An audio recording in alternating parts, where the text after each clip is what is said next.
En fait, la pièce est une réflexion sur la violence et sur comment un événement historique important peut affecter les gens au point même que ça les entraîne dans des remises en question. Évidemment, le massacre à Polytechnique avait comme mis un peu les hommes et les femmes dos à dos d'une certaine façon. Et c'est un peu ça qui arrive à ce couple-là. Tranquillement, ils finissent par être dos à dos, puis ça crée un éloignement et ça déclenche une autre tragédie.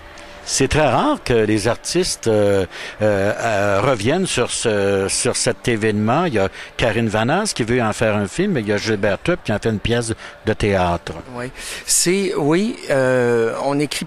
Moi, c'est mon affaire, l'histoire. Je suis aussi prof d'histoire du théâtre au conservatoire. C'est quelque chose qui est une passion.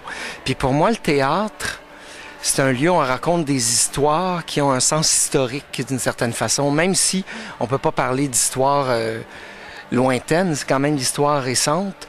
Mais... Vous disiez à juste titre tout à l'heure que le phénomène de Polytechnique n'est pas un fait divers, c'est beaucoup plus que ça. Ah oui, moi je pense que ça a marqué l'imaginaire collectif. Je pense que c'est une date, il y a avant et après, un petit peu comme pour les Américains, à une autre échelle bien sûr, là, mais un petit peu comme le 11 septembre. C'est vraiment le massacre à Polytechnique.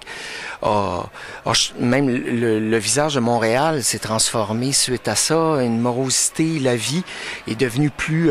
il y a quelque chose, pour les gens de ma génération, en tout cas, il y a quelque chose qui s'est passé là, de déterminant.